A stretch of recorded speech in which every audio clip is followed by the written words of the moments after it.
irmãos, graça e paz, vida do Senhor Jesus Cristo para conosco. Estamos felizes porque Deus nos dá a oportunidade de mais um dia estarmos aqui reunidos, vendo, ouvindo a palavra de Deus, nos fortalecendo, pedindo, agradecendo, né? É um momento que nós podemos estar juntos, ver o rosto de cada um, o sorriso de cada um, a alegria de cada um, estarmos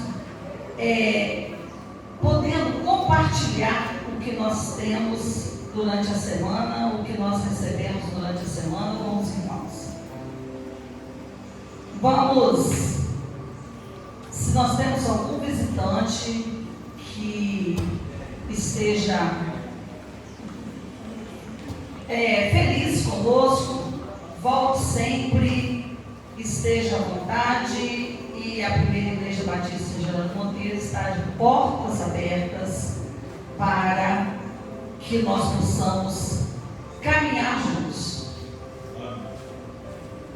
Vamos orar para que o nosso culto seja guiado pelo Espírito Santo de Deus. Eu vou pedir ao irmão Eliúde que esteja orando. Então, primeiramente, queremos agradecer, por mais esse dia, nos humilhar, porque estamos sempre dependendo de Ti.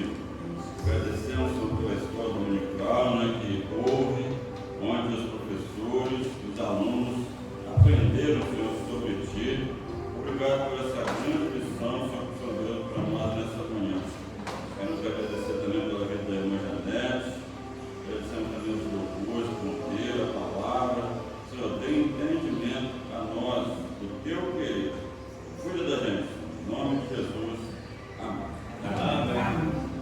Nós temos algumas atividades durante a semana, essas comunicações. Vamos lá. Hoje, depois do culto, hoje às 18 horas, nós temos a reunião das mensageiras do reino. Então, mensageiras, estejam aqui. Mas, hoje, após o culto da noite, nós temos reunião do Conselho de Líderes. Então, estejam todos presentes. Segunda-feira, às 18 horas, dia 18, às 19 horas, nós temos o estudo da MCM na casa da irmã Isabel Santana, na subida do seminário. Na terça, às 19 horas, nós temos o culto, nós temos o ensaio do coral infantil, tá? Então, crianças, estejam aqui. Davi já sabe sua responsabilidade. Então, vamos ensaiar, vamos retornar. Nós estamos dando um apoio à irmã Carla e à Edilene, que nesse momento está precisando também, né? Então, estamos juntos, terça-feira. Quarta, às 19 horas, nós temos o culto de oração. E nós temos a assembleia regular na quarta-feira. Sexta-feira, nós temos, às 19 horas, culto na casa da irmã Leni Adão. Todos sabem que o endereço é lá na Avenida do Governador Lindenberg, próximo à oficina do nosso irmão Justo. Quando for, sábado, nós temos festa. Tudo é festa na nossa igreja, né? De manhã, às 9 horas, nós temos uma reunião de embaixadores do rei. Mas, às 16 horas, nós temos encontro de encerramento do mês dos jovens. Então, vamos vir, adolescentes, jovens até de 80 anos, pode vir, né, Thalita? Até dos 80 pode vir? Então, 80, 90, todo mundo é jovem. Nessa igreja é jovem. Hoje o irmão Adilon falou comigo. Crente é jovem, sempre. Então, o crente é jovem sempre. Vamos à leitura bíblica, que se encontra em 2 Coríntios 10, de 3 a 5. Vamos todo mundo junto? Porque andando na carne, não militamos segundo a carne, porque as armas da nossa milícia não são carnais, mas sim poderosas em Deus para a destruição das fortalezas, destruindo os conselhos e toda a altivez que se levanta contra o conhecimento de Deus e levando cativo todo o entendimento à obediência de Cristo. Vamos agora, quem trouxe bem preparado para os seus dízimos, suas ofertas, nós vamos cantar o hino número 67, Cristo exaltado, e podemos estar depositando nossos dízimos, nossas ofertas.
Pedi à irmã Elisângela Pavani que ore em gratidão a esse momento.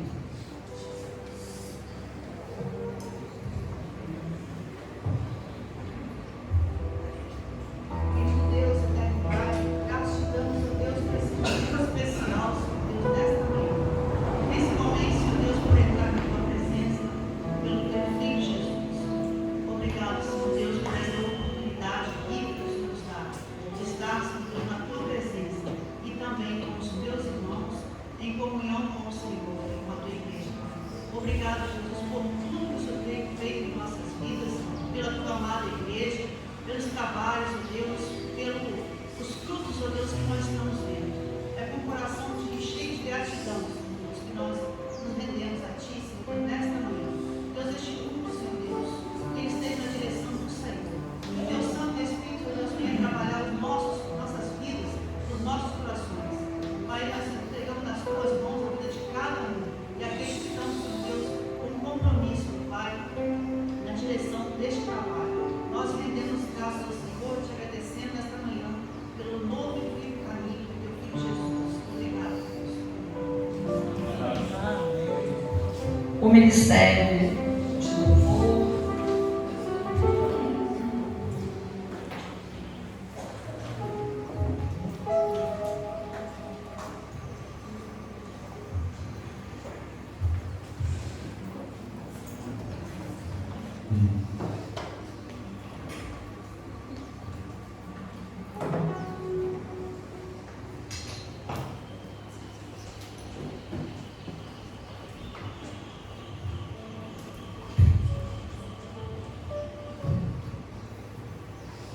Meus amados, bom dia. Bom dia. Eu queria dizer, né, que ao estarmos aqui nesta manhã, como está escrito nesta camisa, é preciso ter coragem, né? E ainda mais para quem teve um plantão de 24 horas, né?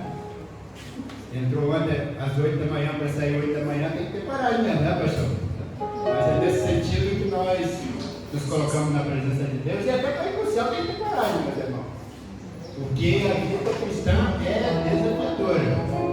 Portanto, nós estamos aqui para adorar esse grande Deus que nos tem fortalecido para que possamos prosseguir nessa caminhada. Amém?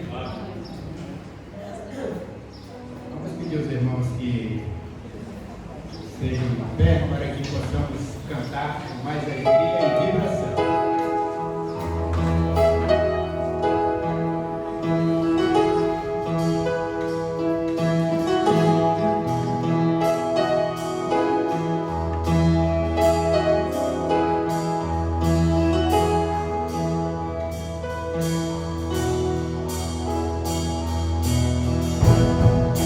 Shiva,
rendição, né, que a nossa vida tem que estar aos pés de quem um dia morreu por nós, que deu a sua vida por nós.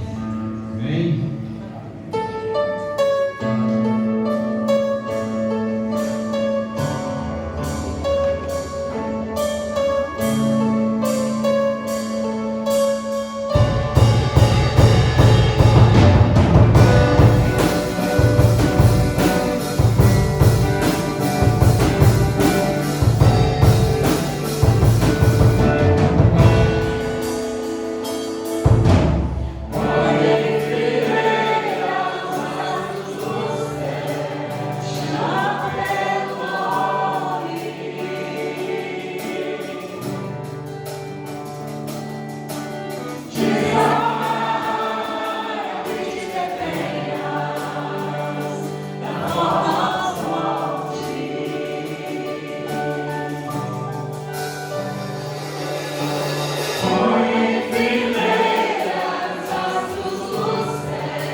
dia, gente boa que segue Jesus. Graça e paz da parte do Senhor esteja com a sua vida. Porque graça é paz e paz é graça. Se você dá uma olhada nesse, um pouco mais, o mais ganho. Bem, meus irmãos, vamos abrir a nossa Bíblia. Evangelho de Lucas, capítulo 22, verso 39.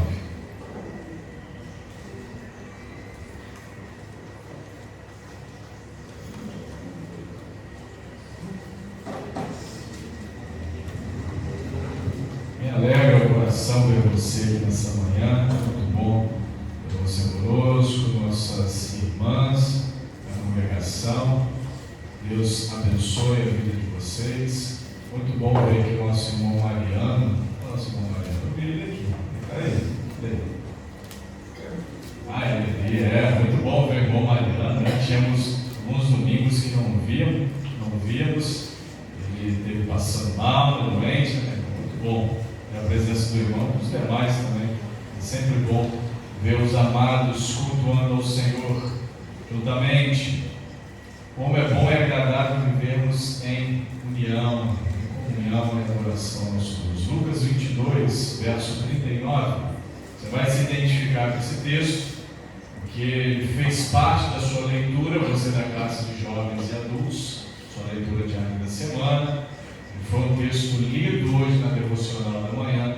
Eu quero refletir sobre algo nele, mas só que na perspectiva do evangelista Lucas. Você leu Mateus, capítulo 26, 36 a 46. Agora você vai ler Lucas, juntamente comigo, capítulo 22, verso 39 até o verso 46, que diz o seguinte: E saindo, foi, como de costume, para o Monte das Oliveiras, e os discípulos o acompanharam. Chegando ao lugar escolhido, Jesus lhes disse: Orai, para que não entreis em tentação.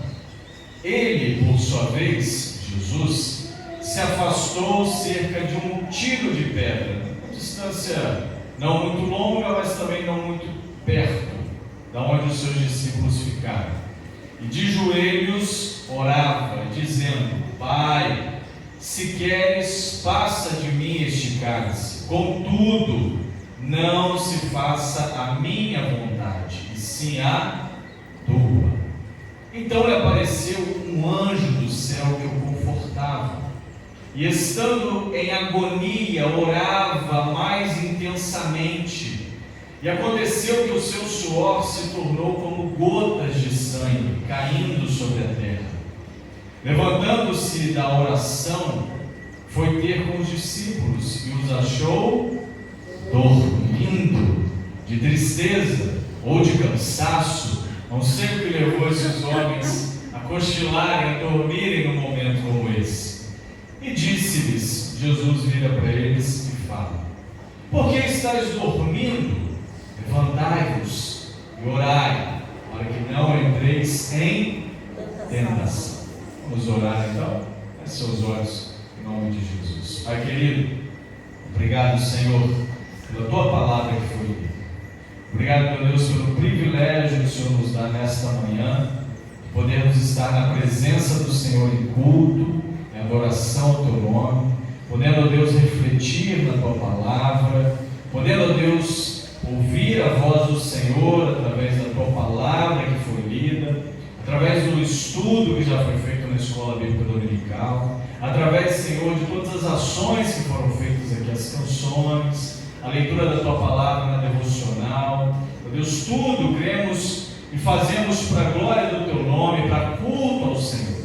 E pedimos nessa hora, Senhor, mais uma vez, fala no nosso coração, ministra sobre a nossa vida, Pai, com base na importância e na perspectiva da tua palavra que acabamos de ler.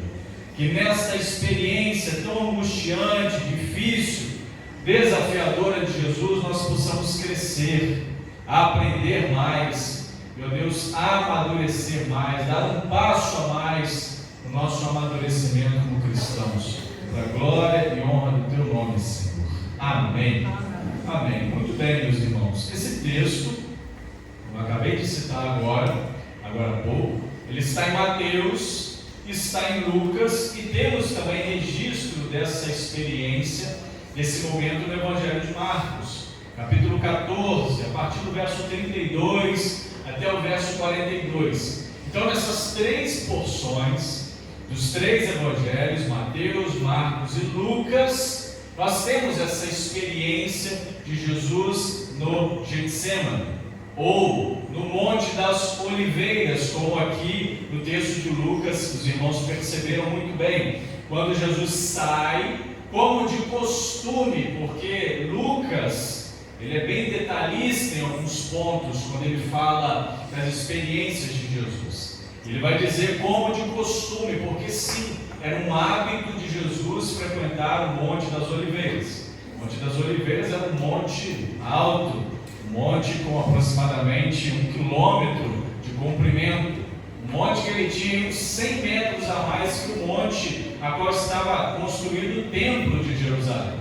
Então era muito comum Jesus estar nesse ambiente de oração, escolhido por ele como um ambiente de oração, onde ele se retirava mesmo, passava ali seu tempo a sós, seu momento de oração, de relacionamento com o Pai. E aqui, como de costume, ele vai pela última vez ao Monte das Oliveiras. E o Getsemane, ele ficava ali no sopé do monte, no iníciozinho do monte, a região mais inicial do Monte das Oliveiras. Então, independente de qual seja a versão, em Mateus, em Marcos ou em Lucas, está se referindo ao mesmo lugar, porque Mateus e Marcos vai falar de Getsemane.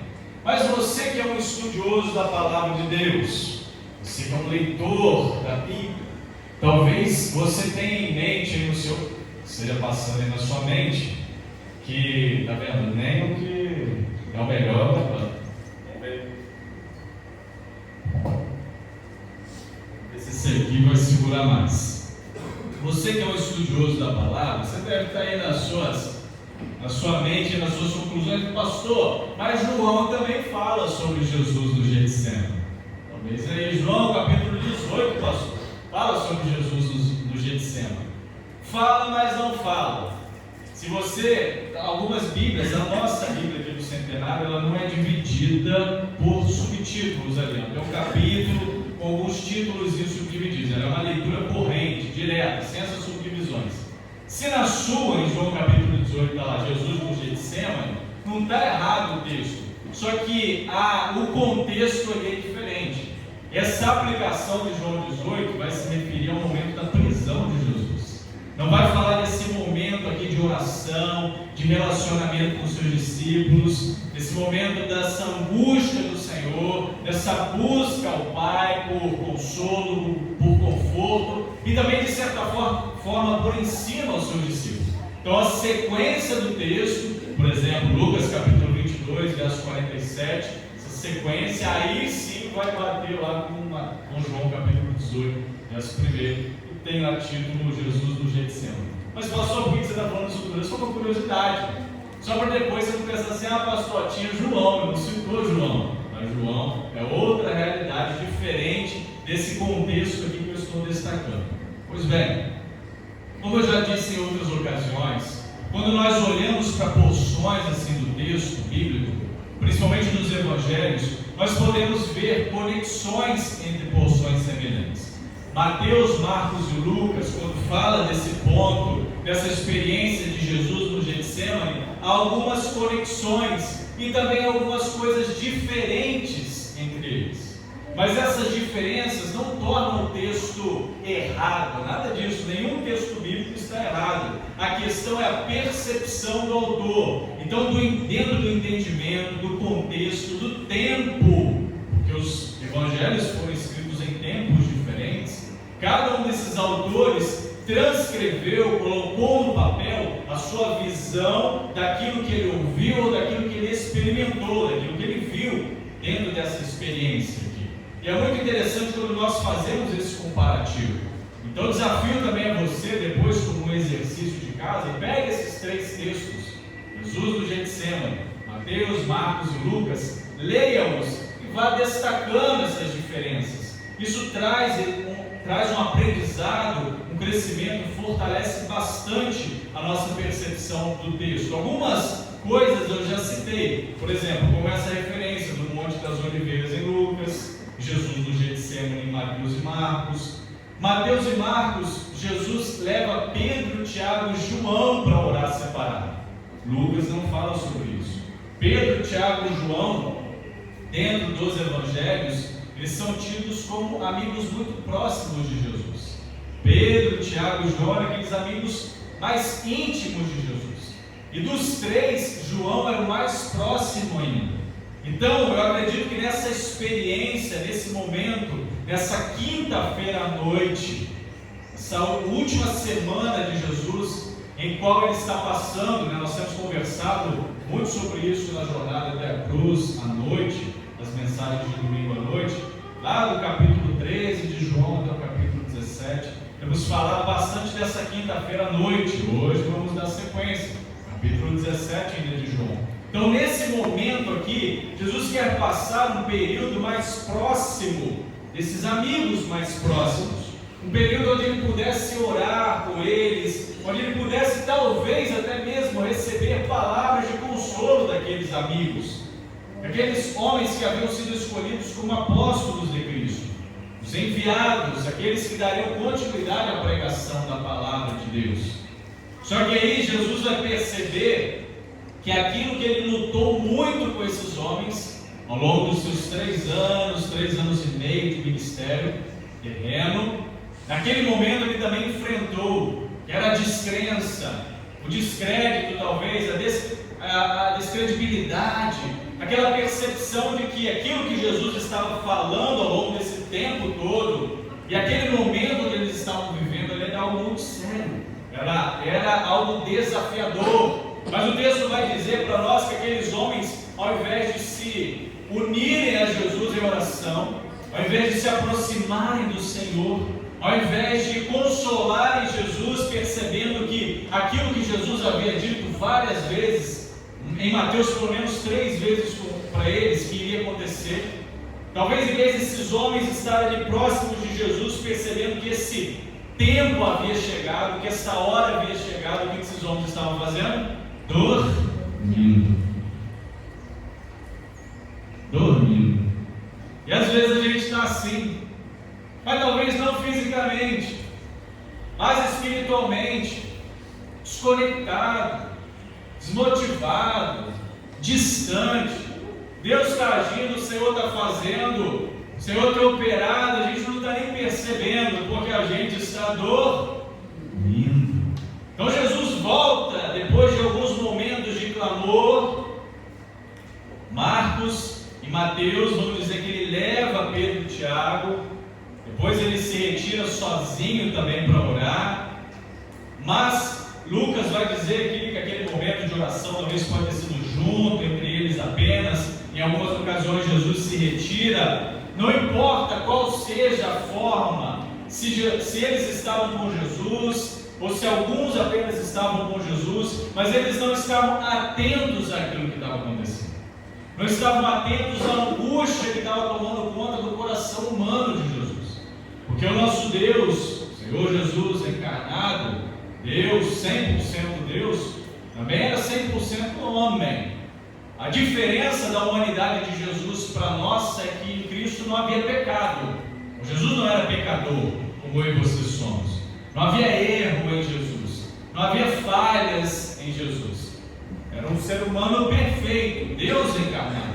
Jesus teve fome, teve sede, teve cansaço, sua humanidade pesou sobre os seus ombros. E aqui nesse momento Lucas vai chamar a nossa atenção, no verso 44, para algo muito interessante, muito interessante.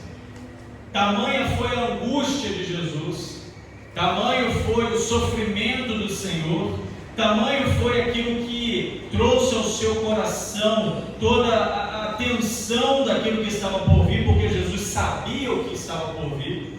O verso 44 vai dizer que, estando em agonia, orava mais intensamente.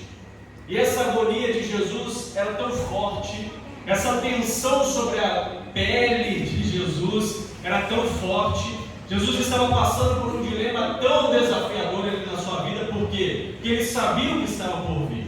E o que estava por vir para Jesus? A cruz, a sua crucificação. Isso estava muito claro no seu coração.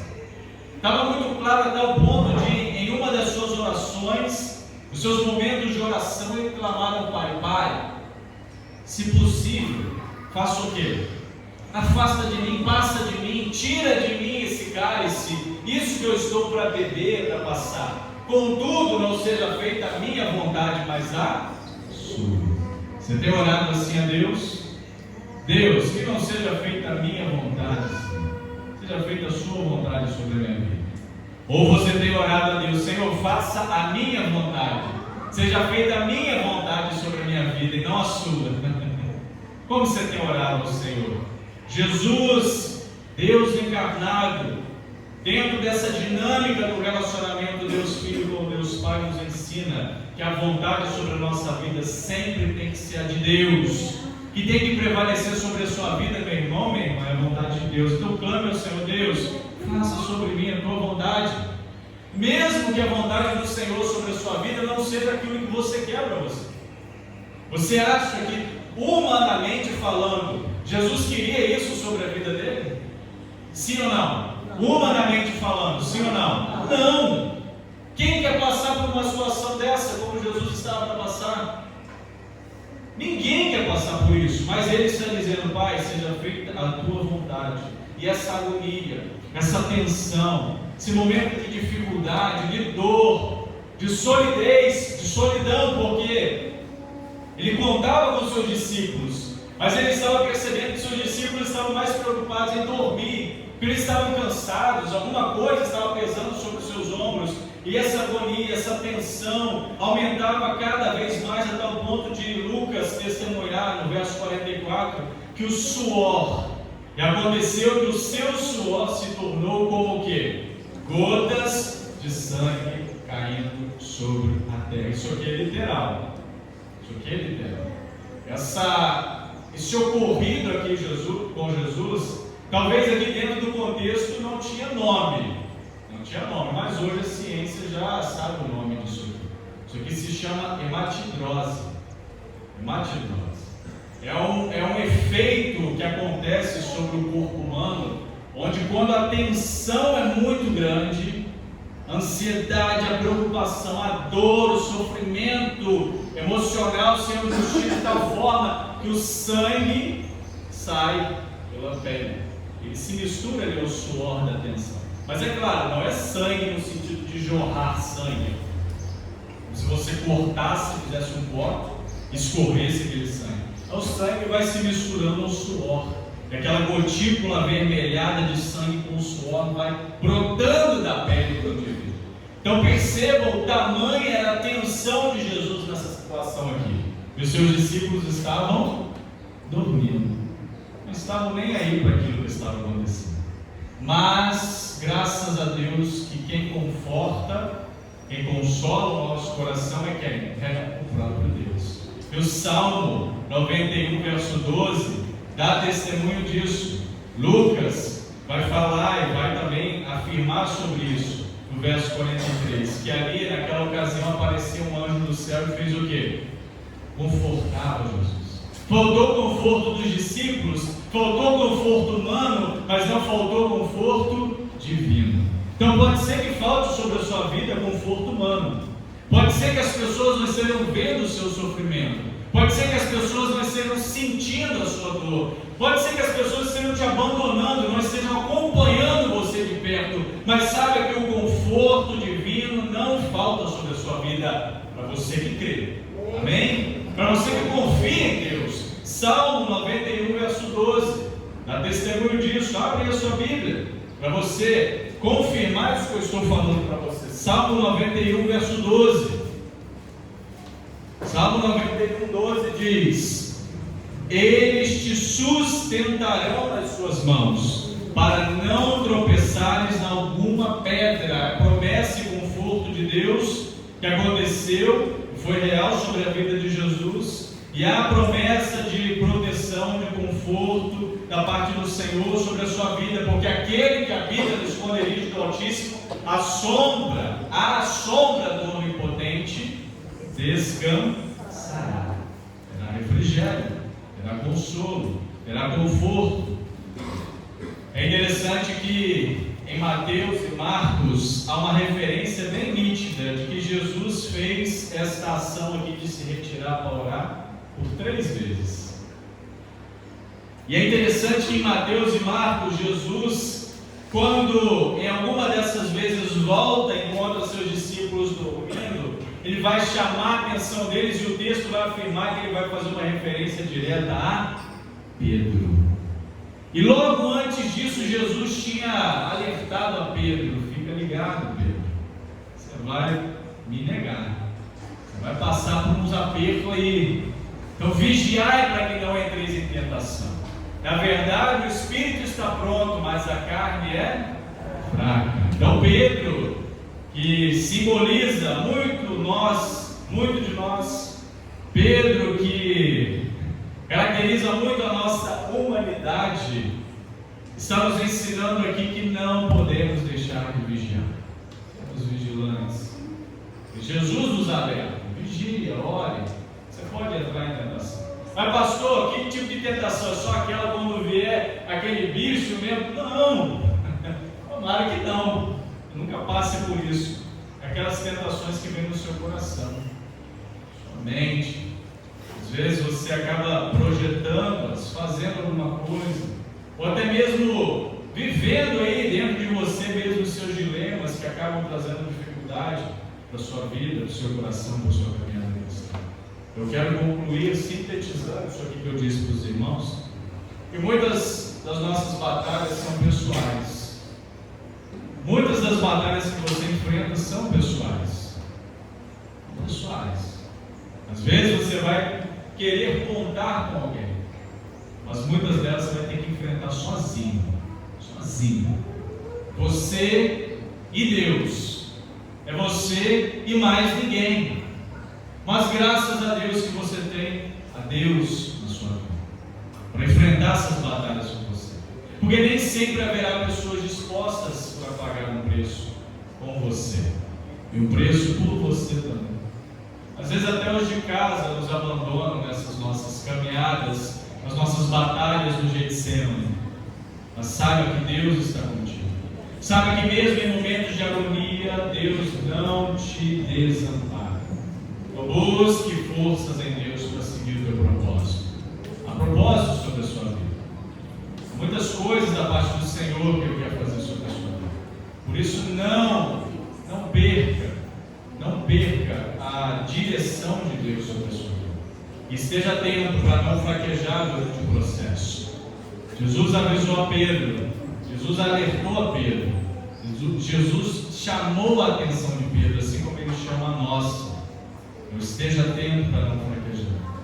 E se hoje você enfrenta um momento difícil, passando por uma batalha desafiadora na sua vida, saiba que tem hora de levantar.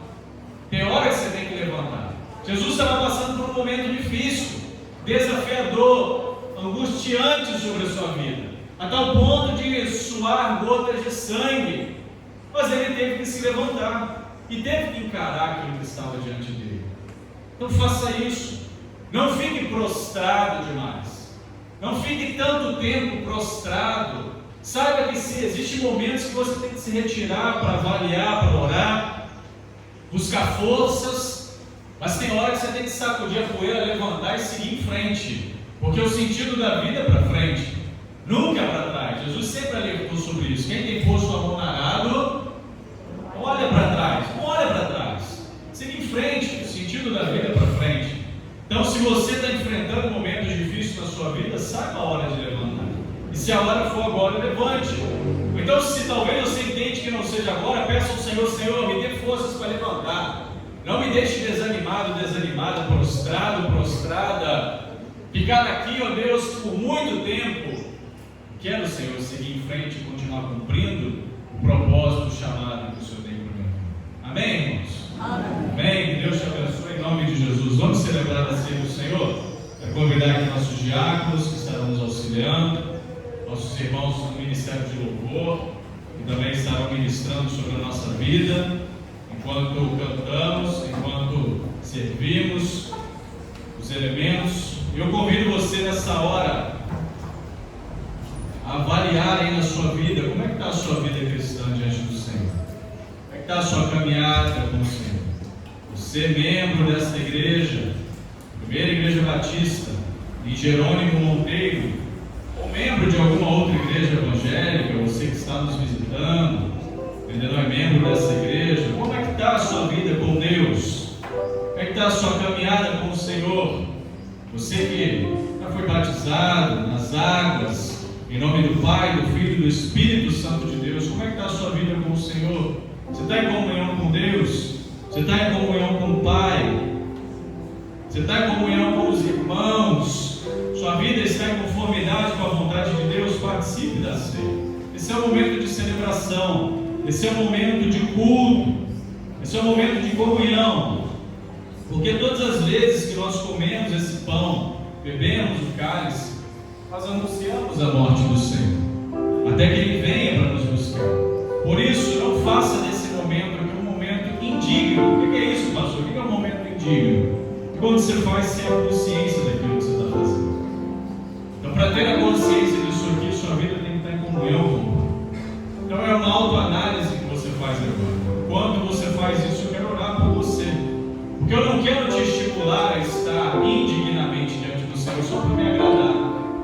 Só para agradar os diáconos que estão servindo, só para agradar quem está do seu lado. Quero agradar o Senhor, a Deus que enviou o seu coração. Então feche seus olhos. Se tiver que acertar alguma coisa diante do Senhor, acerta agora.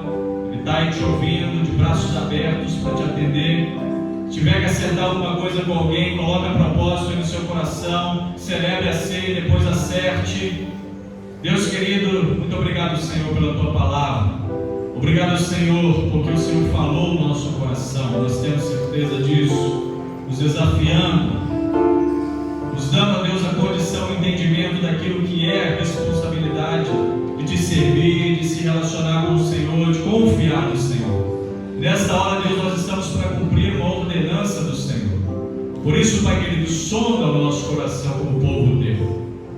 E se há alguma coisa, Senhor, que nos impede, não porque nós somos perfeitos, não há perfeição nenhuma em nós, mas tem que haver, ó Deus, consciência nas nossas ações.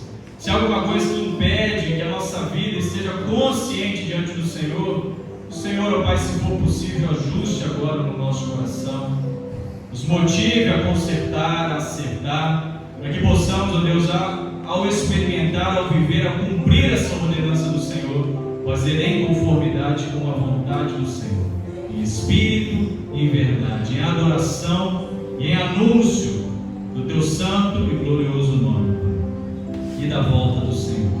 Assim nós cremos, ó Deus, assim nós oramos, em nome de Jesus. Amém. Amém. Vamos louvar, os diáconos estarão distribuindo para aqueles que queiram participar.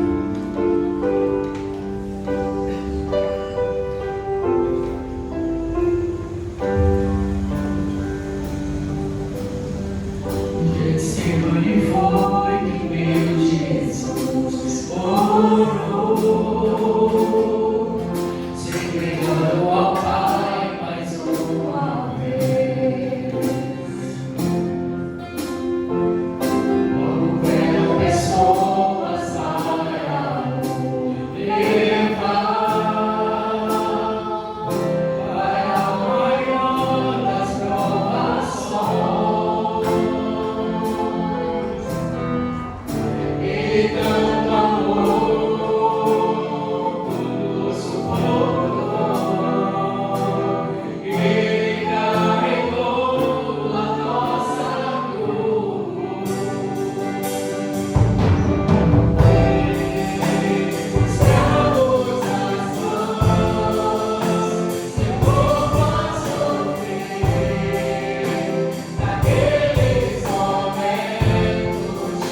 Palavra do Senhor, a carta do apóstolo Paulo aos Coríntios, primeira carta, capítulo 11, verso 23, diz: porque eu recebi do Senhor que também vos entreguei, que o Senhor Jesus, na noite em que foi traído, tomou o pão e, tendo dado graças, o partiu e disse: isto é o meu corpo, que é dado por vós, fazei isto em memória de mim.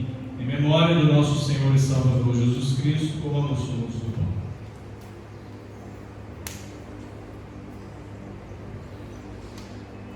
O texto segue dizendo: por semelhante modo, depois de haver ceado, tomou também o cálice, dizendo: este cálice é a nova aliança no meu sangue. Fazei isto todas as vezes que o beberdes em memória de mim. Porque todas as vezes que o comerdes este pão, beberdes o cálice, anunciais a morte do Senhor até que ele venha. Bebamos todos do cálice.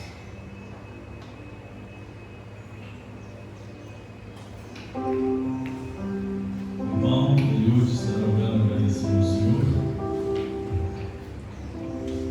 Obrigado por esse momento tão sublime que você está dando para nós, para a sua igreja. Obrigado por esse era nós que não gostaria, mas o Senhor nos amou primeiro. Senhor, obrigado pelas famílias representadas aqui nesta manhã. Espera a sua igreja. Pedimos por aqueles que não vieram na tua casa, né? Conforme foi colocado no grupo da congregação, o compromisso. Nós temos um compromisso com Jesus. Há o compromisso com o homem. Mas tem hora que a gente tem que lutar, né? Para agradar Jesus. E haja esse entendimento dentro da tua igreja. Abençoa a tua igreja, os passos da tua igreja. Pedimos, Senhor, por aqueles que não puderam participar. Tu sabes, Senhor, o que está acontecendo.